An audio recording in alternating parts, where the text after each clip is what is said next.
Hello നമസ്കാരം. വരാൻ പോകുന്ന ഒരു അടിപൊളി എപ്പിസോഡിൻ്റെ സ്റ്റോറി ആയിട്ടോ പറയാൻ പോകുന്നത്. നമ്മുടെ മഴതോര് മുംബൈയുടെ വരാനിരിക്കുന്ന ഒരു എപ്പിസോഡിൻ്റെ സ്റ്റോറിയാണ് പറയാൻ പോകുന്നത്. അപ്പോൾ എല്ലാവരും സ്റ്റോറി മുഴുവനായിട്ട് കേൾക്കുക. നമ്മുടെ മഴതോര് മുംബൈ ഇഷ്ടപ്പെടുന്ന ആൾക്കാരാണ് നിങ്ങളെങ്കിൽ വീഡിയോ ഒന്ന് ലൈക്ക് ചെയ്തിട്ട് കാണാൻ ശ്രമിക്കുക കേട്ടോ. അതുപോലെ ഹൈപ്പ് ചെയ്യാനും സബ്സ്ക്രൈബ് ചെയ്യാതെ കാണുന്നവരാണെങ്കിൽ ഒന്ന് സബ്സ്ക്രൈബ് ചെയ്യാനും മറക്കരുത് കേട്ടോ. അങ്ങനെ അലീനയെ പറഞ്ഞയക്കാൻ നോക്കിയിട്ട് ഒന്നും നടക്കുന്നില്ല. എല്ലാ പ്ലാനും പൊട്ടിപ്പാളീസാവുകയാണ് ചെയ്യുന്നത്. അങ്ങനെ ഇരിക്കുകയാണ് രേവതിക്കുട്ടിയൊക്കെ വീട്ടിലേക്ക് വരുന്നത് കേട്ടോ.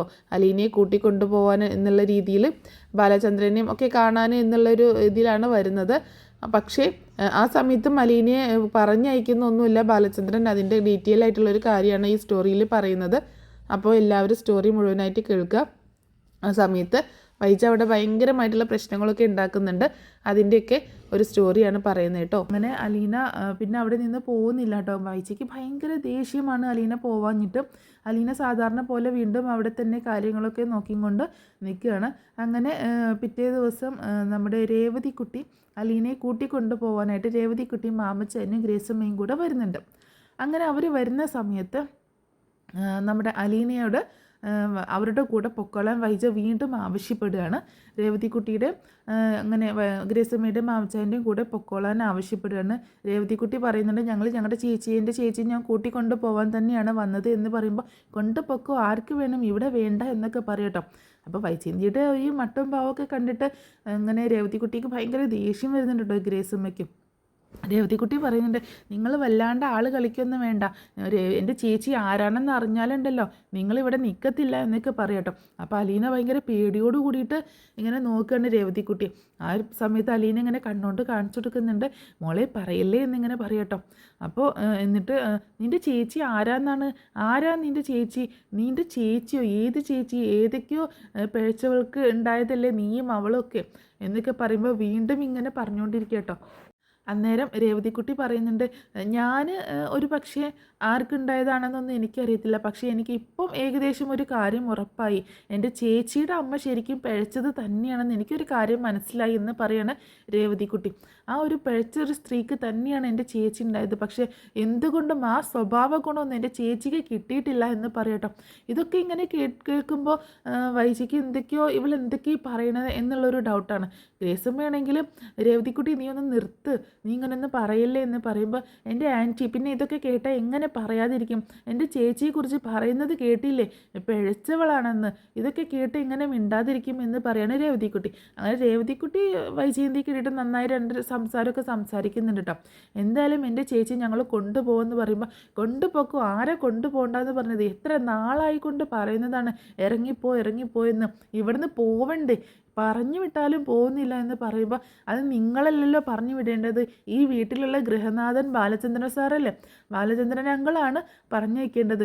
അങ്കിള് ചേച്ചിയെ പിടിച്ചു വെക്കുന്നുണ്ടെങ്കിൽ അതിനെന്തെങ്കിലുമൊക്കെ ഒരു കാരണം കാണുമല്ലോ എന്ന് പറയുമ്പോൾ, കാണും കാരണമൊക്കെ കാണും, അതെല്ലാവർക്കും മനസ്സിലാവുന്നുണ്ട് എന്ന് പറയാണ് വൈജയന്തി.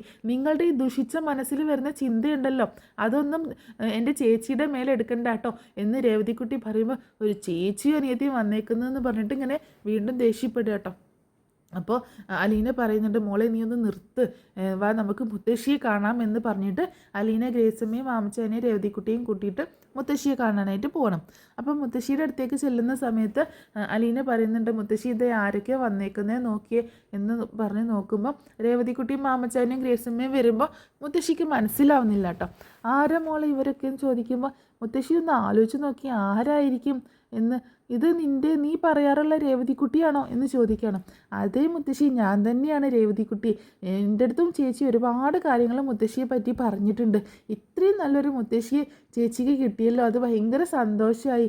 അതും സ്വന്തം മുത്തശ്ശി തന്നെയല്ലേ എന്ന് പറയുമ്പോൾ, നീ എന്താ അങ്ങനെ പറഞ്ഞത്, സ്വന്തം മുത്തശ്ശിന്നോ? അതായത് ചേച്ചി സ്വന്തം മുത്തശ്ശിയായിട്ടാണ് കാണുന്നത്, മുത്തശ്ശി സ്വന്തം കൊച്ചുമോളായിട്ടല്ലേ കാണുന്നത്, അപ്പോൾ അതാണ് ഞാൻ ഉദ്ദേശിച്ചത് എന്ന് പറയാണ് രേവതിക്കുട്ടി. അപ്പോൾ രേവതിക്കുട്ടി ഇടയ്ക്കിടയ്ക്ക് ഇങ്ങനെ പറയുമ്പോൾ അലീന അയ്യോ എന്നുള്ള രീതിയിൽ ഇവളെന്തെങ്കിലും ഇപ്പോൾ വിളിച്ച് പറയുമോ മുത്തശ്ശിയുടെ അടുത്ത് എന്നൊക്കെ വിചാരിച്ചിങ്ങനെ നോക്കുന്നുണ്ട്. ആ സമയത്ത് ഗ്രേസമ്മയും മാമച്ചാനും അലീനെ പരിചയപ്പെടുത്തുന്നുണ്ട്. മുത്തശ്ശി ഇത് ഗ്രേസമ്മേൻ്റെ, ഇത് മാമച്ചാൻ, ഇവരുടെ വീട്ടിലാണ് രേവതിക്കുട്ടി നിൽക്കുന്നതെന്ന് ഇങ്ങനെ പറയുന്നുണ്ട്. അപ്പോൾ അവരാണെങ്കിലും മുത്തശ്ശിയുടെ സുഖവിവരങ്ങളൊക്കെ അന്വേഷിക്കുന്നുണ്ട് കേട്ടോ. ഇപ്പോൾ എഴുന്നേറ്റ് നടക്കാറായോ, എന്തെങ്കിലും ബുദ്ധിമുട്ടുണ്ടോ എന്നൊക്കെ ചോദിക്കുമ്പോൾ മുത്തശ്ശി പറയുന്നുണ്ട്. രേവതിക്കുട്ടി പറയും, എനിക്കറിയാം കള്ളത്തരമൊക്കെ ചേച്ചി എൻ്റെ അടുത്ത് പറഞ്ഞിട്ടുണ്ടെന്ന് പറയാം കേട്ടോ. എന്ത് കള്ളത്തരം, എന്താടി എന്ന് ചോദിക്കുകയാണ് ഗ്രേസമ്മ.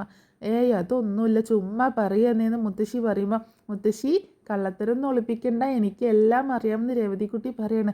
എന്താ കാര്യം പറ എന്ന് പറയാണ് ഗ്രേസമ്മ. അതില്ലേ ആൻറ്റി, ഈ മുത്തശ്ശിക്ക് ഇപ്പോൾ പയ്യെ എഴുന്നേൽക്കാനും തന്നെ എഴുന്നേറ്റിരിക്കാനും മെല്ലെ ഒന്ന് കാല് കുത്താനൊക്കെ ആയിട്ടുണ്ട്.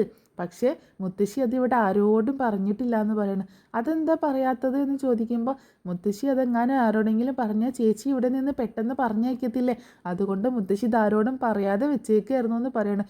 ഒന്ന് പോടി അവിടുന്ന്, അങ്ങനെയൊന്നുമില്ല, ഞാൻ അങ്ങനെ എഴുന്നേൽക്കാനൊന്നും ആയിട്ടില്ല എന്ന് പറയട്ടോ. എനിക്കറിയാം മുത്തശ്ശി, എൻ്റെ അടുത്ത് എല്ലാം ചേച്ചി പറഞ്ഞിട്ടുണ്ടെന്ന് പറയുമ്പോൾ, ഓ നിങ്ങളൊരു ചേച്ചിയും അനിയത്തിയും വന്നിരിക്കുന്നു, എല്ലാ കാര്യങ്ങളും അങ്ങോട്ടും ഇങ്ങോട്ടും പറയാൻ ഞാൻ കേൾക്കാറുണ്ട് ഇവൾ പറയുന്നതൊക്കെ എന്ന് മുത്തശ്ശിയും പറയുന്നുണ്ട്.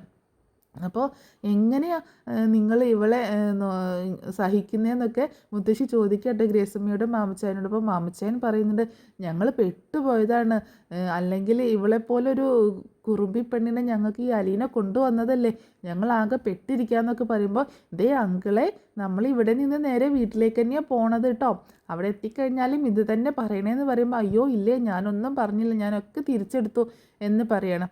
അങ്ങനെ അവർ കുറച്ച് നേരം അവിടെ സംസാരിച്ചതിന് ശേഷം നമുക്ക് ബാലചന്ദ്രനെ ഒന്ന് കാണണ്ടേ എന്ന് ചോദിക്കുകയാണ് മാമച്ചായൻ. അപ്പോൾ കാണാം എന്ന് പറയുന്നുണ്ട് കേട്ടോ. അപ്പോൾ അങ്ങനെ അവർ ബാലചന്ദ്രനെ കാണാനായിട്ട് പോവുകയാണ്. അന്നേരം പുറത്ത് ഇങ്ങനെ നിൽക്കുന്നുണ്ട്, വൈജയന്തിയും മക്കളൊക്കെ പുറത്ത് നിൽക്കുക കേട്ടോ. ഇവർ പുറത്തിറങ്ങി ഇവരുടെ കൂടെ അലീന പോവുകയാണെങ്കിൽ അത്രയും നല്ലതല്ലേ എന്നൊക്കെ പറഞ്ഞിട്ട് അങ്ങനെ ബാലചന്ദ്രൻ്റെ അടുത്തേക്ക് പോകാൻ നിൽക്കുമ്പോൾ അലീനയെ വിളിച്ച് വൈജയന്തി റൂമിൽ നിന്ന് അങ്ങോട്ട് ആ കിച്ചണിൻ്റെ അങ്ങോട്ടേക്ക് വിളിക്കുന്നുണ്ട് കേട്ടോ. എന്നിട്ട് പറയുന്നുണ്ട്, അവർ നിന്നെ കൊണ്ടുപോകാനാണോ വന്നത് എന്ന് ചോദിക്കുമ്പോൾ, അങ്ങനെയൊന്നും പറഞ്ഞില്ല എന്ന് പറയാട്ടോ. എന്താണെങ്കിലും അവരുടെ കൂടെ നീ പൊക്കോ, ഇനി ബാലചന്ദ്രനോട് അനുവാദം ചോദിക്കാനൊന്നും നിൽക്കണ്ട, നീ പൊക്കോ എന്ന് പറയുമ്പോൾ, ഞാൻ പോവുകയാണെങ്കിൽ സാറിനോട് പറഞ്ഞിട്ടേ പോകത്തുള്ളൂ, അല്ലാതെ എനിക്ക് പോകാൻ പറ്റത്തില്ല എന്ന് പറയാണ് അലീന. എന്നിട്ട് അവരുടെ കൂടെ മുകളിലേക്ക് ബാലചന്ദ്രൻ്റെ അടുത്തേക്ക് കയറി ചെല്ലണം. അങ്ങനെ ബാലചന്ദ്രൻ്റെ അടുത്തേക്ക് കയറി ചെല്ലുമ്പോൾ ബാലചന്ദ്രൻ ഇങ്ങനെ സംശയത്തോടെ നോക്കുമ്പോൾ, അങ്കിൾ ഞാൻ രേവതിക്കുട്ടിയാണെന്ന് രേവതിക്കുട്ടി അങ്ങോട്ട് ഇടിച്ച് കയറി സംസാരിക്കാം കേട്ടോ. രേവതിക്കുട്ടിക്ക് അങ്ങനെ ഒരു പേടിയും മടിയൊന്നുമില്ല, കയറി ഇങ്ങനെ അങ്ങോട്ടേക്ക് കയറി സംസാരിക്കുന്ന ആളാണ്. അപ്പോൾ രേവതിക്കുട്ടിയോ, അപ്പോൾ ബാലചന്ദ്രൻ ഇച്ചിരി ഗൗരവത്തിൽ നിൽക്കുക കേട്ടോ. അപ്പോൾ രേവതിക്കുട്ടിക്ക് ഒരു പേടി വരുന്നുണ്ട്. അപ്പം അലീന വന്നിട്ട് പറയുന്നുണ്ട്, സാർ ഇത് എറണാകുളത്തുള്ള, ഞാൻ അന്ന് പറഞ്ഞിട്ടില്ല എൻ്റെ അനിയത്തി രേവതിക്കുട്ടി, അവൾ നിൽക്കുന്ന വീട്ടിലെ ഗ്രേസമ്മേൻ്റെയും മാമച്ചേനങ്ങളും ആണെന്ന് പറയണേ. അപ്പോൾ ആന്ന് പറയുന്നുണ്ട് ബാലചന്ദ്രൻ. ഇവരെങ്ങനെ ഇവിടെ എത്തി എന്നൊക്കെ ചോദിക്കുമ്പോൾ, ഞങ്ങൾ ചേച്ചിയെ കൂട്ടിക്കൊണ്ടു പോകാൻ വന്നതാണെന്ന് പറയാണ് രേവതിക്കുട്ടി. കൂട്ടിക്കൊണ്ടു പോകാനേ, എങ്ങോട്ടേക്ക്? ഞങ്ങളുടെ വീട്ടിലേക്ക് എന്ന് പറയട്ടോ. അതിന് അലീന വരുന്നില്ലല്ലോ ഇവിടെ നിന്ന് പറയുമ്പോൾ, ചേച്ചി വരുന്നുണ്ടല്ലോ, ചേച്ചി വരാമെന്ന് സമ്മതിച്ചിട്ടുണ്ട്, താഴെ മാഡം പറഞ്ഞല്ലോ ചേച്ചിയോട് പോവാനായിട്ട് എന്ന് പറയുമ്പോൾ, നേരാണോ എന്ന് ചോദിക്കുന്നുണ്ട്. അപ്പോൾ അലീന അതേ എന്ന് തലയാട്ടണേ. ആ കാര്യമൊക്കെ നമുക്ക് പിന്നെ തീരുമാനിക്കാം, ഇപ്പോൾ ഇവർ വന്നത് എൻ്റെ സുഖവിവരം അന്വേഷിക്കാനല്ലേ, ഇത്തിരി നേരം സംസാരിച്ചിരിക്കാം എന്നൊക്കെ പറഞ്ഞാൽ അങ്ങനെ മാമച്ചാനും ബാലചന്ദ്രനോട് ഇങ്ങനെ സംസാരിക്കുന്നുണ്ട് കേട്ടോ. അപ്പോൾ രോഗവിവരങ്ങളെക്കുറിച്ചൊക്കെ സംസാരിക്കുന്നുണ്ട്. അന്നേരം മാമച്ചായൻ പറയുന്നുണ്ട്, അലീനയ്ക്ക് ഇവിടെ നിന്ന് പോകണമെന്നാണെന്ന് മനസ്സിലായി, അതുകൊണ്ട് പിന്നെ വരികയാണെങ്കിൽ ഞങ്ങൾ കൊണ്ടുപോയിക്കോട്ടെ എന്ന് ചോദിക്കുമ്പോൾ, നിങ്ങളുടെ നല്ല മനസ്സിന് നന്ദി, പക്ഷേ അലീന ഇവിടെ നിന്ന് നിങ്ങളുടെ കൂടെ വരുന്നില്ല എന്ന് പറയാണ് ബാലചന്ദ്രൻ. അത് താഴെ നിന്ന് അവർ പറഞ്ഞത് അങ്ങനെയല്ലല്ലോ എന്ന് പറയുമ്പോൾ, ആര് പറയുന്നത് നിങ്ങൾ നോക്കണ്ട കേട്ടോ, അലീന ഇവിടെ നിന്ന് വരുന്നില്ല എന്ന് പറയുന്നുണ്ട്. അങ്ങനെ താഴേക്ക് അങ്ങനെ പിന്നീട് ബാലചന്ദ്രൻ അവരെ താഴേക്ക് പറഞ്ഞയക്കുന്നുണ്ട് കേട്ടോ. നിങ്ങൾ കുറച്ച് കഴിഞ്ഞിട്ടല്ലേ പോകുന്നുള്ളൂ എന്ന് ചോദിക്കുമ്പോൾ, അല്ല ഞങ്ങൾ ഉടനെ തന്നെ പോകും എന്ന് പറയാണ് ഗ്രേസമ്മയും മാമച്ചായനും. എന്തെങ്കിലുമൊക്കെ ഊണ് കഴിച്ചിട്ട് പോയാൽ മതി എന്നൊക്കെ പറയുമ്പോൾ, അതിനൊന്നും നിൽക്കുന്നില്ല, ഞാൻ കൂടുതൽ നിർബന്ധിക്കുന്നില്ല, താഴത്തെ അന്തരീക്ഷം വളരെ മോശമായിരിക്കും എന്ന് പറയുകയും ചെയ്യുന്നുണ്ട് കേട്ടോ. അങ്ങനെ ഇനി ഇവർക്ക് എന്തെങ്കിലും കുടിക്കാൻ എന്തെങ്കിലും കൊടുത്തോ എന്ന് ചോദിച്ചപ്പോൾ, ഇല്ല ഒന്നും കൊടുത്തില്ല, വീട്ടിലേക്ക് ആരെങ്കിലും കയറി വന്നാൽ എന്തെങ്കിലും കുടിക്കാനൊക്കെ കൊടുക്കണ്ടേ എന്ന് പറഞ്ഞ് ബാലചന്ദ്രൻ അലീനയെ വഴക്ക് പറയുന്നുണ്ട് കേട്ടോ. അങ്ങനെ പിന്നെ അവർ താഴേക്ക് വരുന്ന സമയത്ത് വൈജയന്തി ആണെങ്കിൽ അലീനയോട് പെട്ടെന്ന് പോയി റെഡിയായി ബാഗും സാധനങ്ങളൊക്കെ എടുത്തിട്ട് വാ എന്ന് പറയാണ്. അങ്ങനെ ഭയങ്കര ഭീഷണിപ്പെടുത്തോട്ടെ, ഇവരുടെ കൂടെ നീ പൊക്കോ എന്ന് പറഞ്ഞിട്ട് അങ്ങനെ ഭയങ്കരമായിട്ട് ഭീഷണിപ്പെടുത്തുകയാണ്. അലീനയ്ക്ക് വേറെ വഴിയില്ലാണ്ട് അവസാനം അലീനയെ ഭയങ്കര മോശമായിട്ട് ഒരുപാട് ഇങ്ങനെ സംസാരിക്കുന്നുണ്ട്. അങ്ങനെ അലീന ഇനി ഞാൻ ഇവിടെ നിൽക്കുന്നില്ല എന്ന് തീരുമാനിച്ചിട്ട് തന്നെ ബാഗൊക്കെ എടുത്ത് പാക്ക് ചെയ്ത് ഡ്രസ്സൊക്കെ മാറി മുത്തശ്ശിയോടൊക്കെ യാത്ര പറഞ്ഞിട്ട് വരുന്നുണ്ട് കേട്ടോ. അങ്ങനെ ഇവരുടെ കൂടെ പോകാനായിട്ട് റെഡി ആയിട്ട് വരികയാണ്. അപ്പോൾ ഇവിടെ താഴെ എന്തൊക്കെയോ പ്രശ്നങ്ങൾ നടക്കുന്നുണ്ടെന്ന് മനസ്സിലായി ബാലചന്ദ്രൻ മുകളിൽ വന്നിട്ട് നോക്കുമ്പോൾ അലീന എല്ലാ ബാഗും സാധനങ്ങളൊക്കെ എടുത്ത് പോകാനായിട്ട് റെഡി ആയിട്ട് നിൽക്കുക കേട്ടോ. അന്നേരം ബാലചന്ദ്രൻ ചോദിക്കുന്നുണ്ട്, അലീന നീ എങ്ങോട്ടാ പോകുന്നതെന്ന് ചോദിക്കുമ്പോൾ, സാർ ഞാൻ പോവുകയാണ്, എനിക്കിനി ഇവിടെ പറ്റത്തില്ല, എന്നെ ഒരുപാട് പറയാവുന്നതിൽ അപ്പുറം പറഞ്ഞു കഴിഞ്ഞു, ഇനിയും ഇതെനിക്ക് സഹിക്കാൻ പറ്റത്തില്ല എന്ന് പറയട്ടോ. അതായത് ബാലചന്ദ്രനുമായിട്ട് അവിഹിത ബന്ധം വരെ വൈജയന്തി ഓപ്പണായിട്ട് അവിടെ ഇങ്ങനെ പറയുകയാണേ. അത് കേട്ടിട്ടാണ് സഹിക്കാതെ അലീന പോകാൻ നിൽക്കുന്നത്. അപ്പോൾ ബാലചന്ദ്രനാണെങ്കിൽ വൈജിയുടെ അടുത്തേക്ക് ഭയങ്കരമായിട്ട് ദേഷ്യപ്പെടുന്നുണ്ട്. ആര് പറഞ്ഞു നിന്നോട് അലീനയെ പറഞ്ഞേക്കാനായിട്ട്? അലീന ഇവിടെ തന്നെ നിൽക്കുമെന്ന് പറയുമ്പോൾ ഇവിടുത്തെ അലീന ഇനി ഇവിടെ നിൽക്കുന്നില്ല, അലീന ഇവരുടെ കൂടെ പോവുകയാണ്, ഇവരുടെ കൂടെ പോകാമെന്ന് അലീന സമ്മതിച്ചല്ലോ, പിന്നെ ബാലചന്ദ്രൻ എന്തിനാ ഇത്രയൊക്കെ കുഴപ്പം എന്ന് ചോദിക്കുമ്പോൾ അലീന ഇവിടെ നിന്ന് എങ്ങോട്ടേക്കും പോകുന്നില്ല, നീ നിൻ്റെ ദേഷ്യവും വാശിയൊക്കെ അങ്ങ് കൊല്ലപ്പള്ളിയിൽ കൊണ്ടുചെന്ന് കാണിച്ചാൽ മതി എന്നൊക്കെ പറഞ്ഞ് വൈജയന്തിയോട് ഭയങ്കരമായിട്ട് ഷൗട്ട് ചെയ്യാണ്. അപ്പോൾ വീണ്ടും അലീന ഇങ്ങനെ പോകാനായിട്ട് റെഡിയായിട്ട് നിൽക്കുകയാണ്. പക്ഷേ ബാലചന്ദ്രൻ സമ്മതിക്കുന്നില്ല കേട്ടോ. അങ്ങനെ വീണ്ടും വൈജയന്തിയും മറ്റും ഭയങ്കര വഴക്കാവുകയാണ്. ആ സമയത്ത് ബാലചന്ദ്രൻ വീണ്ടും താഴേക്ക് ഇറങ്ങി വന്നിട്ട് വൈജയന്തിയെ ശരിക്കും തല്ലാൻ എന്ന പോലെ താഴേക്ക് ഇറങ്ങി വരികയാണ്. ശരിക്കും വൈജ പേടിച്ചു പോകുന്നുണ്ട് കേട്ടോ. അപ്പോൾ അലീനയോട് പറയുന്നുണ്ട്, എൻ്റെ വാക്ക് ധിക്കരിച്ച് ഇവിടെ നിന്ന് പോവാനാണ് നിൻ്റെ ഉദ്ദേശമെങ്കിൽ എന്താണ് സംഭവിക്കുക എന്നുള്ളത് ഞാൻ ഇനി പറയണ്ടല്ലോ നിന്നോട് എന്ന് പറയട്ടോ. അത് കേട്ടപ്പോൾ അലീനയ്ക്ക് അങ്ങോട്ടും ഇല്ല ഇങ്ങോട്ടും ഇല്ല, ചെകുത്താനും കടലിനും നടുക്കപ്പെട്ട ഒരു അവസ്ഥയിലെത്തുകയാണ്. അങ്ങനെ അലീന പോകുന്നില്ല എന്നുള്ള തീരുമാനം വീണ്ടും എടുക്കുക കേട്ടോ. അപ്പോൾ രേവതിക്കുട്ടിയോട് പറയുന്നുണ്ട്, ഞാൻ വരുന്നില്ല മോളെ എന്ന് പറയണം. അപ്പോൾ രേവതിക്കുട്ടിക്ക് മനസ്സിലാവുന്നില്ല എന്താ ഇവിടെ സംഭവിച്ചതെന്നൊന്നും രേവതിക്കുട്ടിക്ക് മനസ്സിലാവുന്നില്ല കേട്ടോ. ഞാൻ നിന്നെ വിളിക്കുമ്പോൾ എല്ലാ കാര്യങ്ങളും പറയുന്നുണ്ട് എന്ന് രേവതിക്കുട്ടിയോട് പറയുന്നുണ്ട്. അങ്ങനെ ഗ്രേസിയമ്മയും മാമച്ചായനൊക്കെ രേവതിക്കുട്ടിയും കൂടിയിട്ട് പോവാനായിട്ട് പുറത്തേക്ക് ഇറങ്ങുകയാണ്. അതുപോലെ അവരുടെ പുറകെ അലീനയും ഇങ്ങനെ മുറ്റത്ത് വന്ന് നിൽക്കുന്നുണ്ട് കേട്ടോ. എന്നിട്ട് അവരുടെ അടുത്തേക്ക് ചെല്ലുകയാണ്. ആൻറ്റി അങ്കിൾ എന്നോട് ക്ഷമിക്കണം, എനിക്കിപ്പോൾ വരാൻ പറ്റാത്ത അത്രയും ഒരു സാഹചര്യത്തിലാണ്, എന്താ കാര്യം എന്നൊക്കെ ഞാൻ പിന്നീട് വിളിച്ച് പറയുന്നുണ്ട്, ഞാൻ രേവതിക്കുട്ടിയെ വിളിക്കുമ്പോൾ ഞാൻ പറയാം എന്നൊക്കെ പറയുന്നുണ്ട്. സാരമില്ല മോളെ, നീ ഒന്ന് അഡ്ജസ്റ്റ് ചെയ്ത് നിൽക്ക്, എന്താണ് ഇവിടുത്തെ പ്രശ്നമെന്ന് എനിക്കറിയില്ല, എന്തെങ്കിലും ബുദ്ധിമുട്ടുണ്ടെങ്കിൽ ആ നിമിഷം വിളിക്കണം, ഞങ്ങൾ വന്ന് കൊണ്ടുപോയിക്കോളാം നിന്നെ എന്ന് പറഞ്ഞിട്ട് പോവുകയാണ്. അവർ കാറിൽ കയറി പോവുകയാണ്. അവർ പോകുന്നോ നോക്കി അലീന നിൽക്കുമ്പോൾ അത് നോക്കി പുറകെ ഇങ്ങനെ നിൽക്കുകയാണ് വൈജയന്തി കേട്ടോ. അപ്പോൾ എന്താണെങ്കിലും ബാലചന്ദ്രൻ ഭയങ്കര ഡോസ് കൊടുത്തിട്ട് അലീനയെ പറഞ്ഞേക്കുന്നില്ല കേട്ടോ അവരുടെ കൂടെ. പിന്നീട് അലീന അകത്തേക്ക് കയറി ചെല്ലുന്ന സമയത്ത് വൈജയന്തി ഭയങ്കരമായിട്ട് ദേഷ്യപ്പെടുന്നുണ്ട് കേട്ടോ. പിന്നീട് ബാലചന്ദ്രനാണെങ്കിൽ അലീനയെ മുകളിലേക്ക് വിളിക്കുന്നുണ്ട്. എന്നിട്ട് അലീനയോട് ഇങ്ങനെ സംസാരിക്കുകയാണ്, ഓരോ കാര്യങ്ങൾ ഇങ്ങനെ സംസാരിക്കുക കേട്ടോ. അപ്പോൾ അലീനയോട് പറയുന്നുണ്ട്, ഞാൻ പറയാതെ നീ ഇവിടെ നിന്ന് പോയി കഴിഞ്ഞാൽ പിന്നെ ഞാനും ഇവിടെ ഈ വീട് വിട്ട് ഇറങ്ങുകയാണ് ചെയ്യുന്നത്, എന്താണെങ്കിലും നീ പോവാതിരുന്നത് നന്നായി, അല്ലെങ്കിൽ ഇവിടെ വേറൊരു കാര്യമായിരിക്കും സംഭവിച്ചിട്ടുണ്ടാവുക എന്നൊക്കെ പറയുന്നുണ്ട്. അപ്പോൾ ബാലചന്ദ്രൻ ആ തോക്കൊക്കെ എടുത്ത് പിടിച്ച് നിൽക്കുകയായിരുന്നു. കാരണം വൈജയന്തിയെ കൊല്ലും എന്നുള്ള ഒരു തീരുമാനത്തിൽ തന്നെയായിരുന്നു. അലീന പോയി കഴിഞ്ഞാൽ വൈജയന്തിയെ കൊല്ലും എന്നുള്ളൊരു ഭീഷണി ബാലചന്ദ്രൻ അലീനയുടെ അടുത്തേക്ക് പറഞ്ഞിട്ടുണ്ട്. അപ്പോൾ ആ ഒരു തീരുമാനം ബാലചന്ദ്രൻ നടപ്പാക്കുമോ എന്നുള്ളൊരു പേടി അലീനയ്ക്ക് ഉണ്ടായിരുന്നു. കാരണം ബാലചന്ദ്രനാണെങ്കിൽ സമനില തെറ്റിയതുപോലെ അങ്ങനെ നിൽക്കുകയാണ്. അതുകൊണ്ടാണ് അലീന പോവാതിരിക്കുന്നത്.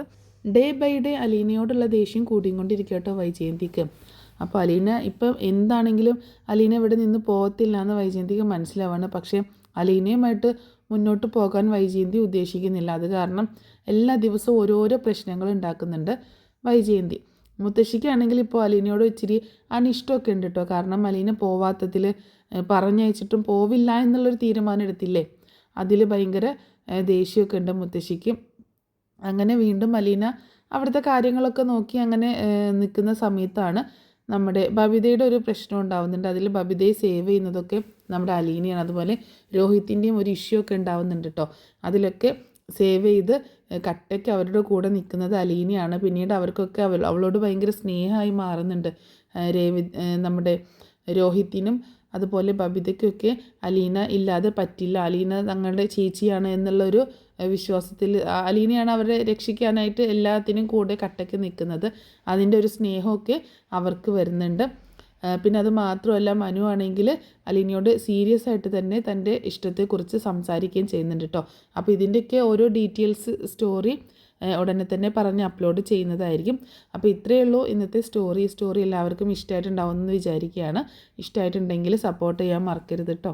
അപ്പോൾ എന്തെങ്കിലുമൊക്കെ തെറ്റുകുറ്റങ്ങൾ സംഭവിച്ചിട്ടുണ്ടാകും സ്റ്റോറി പറയുമ്പോൾ, അതൊക്കെ ഒന്ന് ക്ഷമിക്കുക. അലീനയുടെയും മനുവിൻ്റെയും പ്രണയത്തെക്കുറിച്ചുള്ള സ്റ്റോറി കുറേ പേര് എന്നോട് ചോദിക്കുന്നുണ്ട്. ഞാൻ ഉടനെ തന്നെ അതിൻ്റെ സ്റ്റോറി പറഞ്ഞ് അപ്ലോഡ് ചെയ്യുന്നതായിരിക്കും. സാധാരണ നമ്മൾ കാണുന്ന ഒരു പ്രണയം അതിൽ നിന്നൊക്കെ വ്യത്യസ്തമായിട്ടാണ് അലീനയുടെയും മനുവിൻ്റെയും പ്രണയം. ഒരു ടീനേജ് ലോ അല്ലെങ്കിൽ ഒരു പൈങ്കിളി പ്രേമോ അങ്ങനെയൊന്നുമല്ല, ഒരു സീരിയസ് ആയിട്ടുള്ളൊരു പ്രണയമാണ് കാണിക്കുന്നത് കേട്ടോ. അലീനയ്ക്ക് മനുവിനെ ഇഷ്ടമാണ്, മനുവിനും അലീനയോട് ഇഷ്ടമാണ്.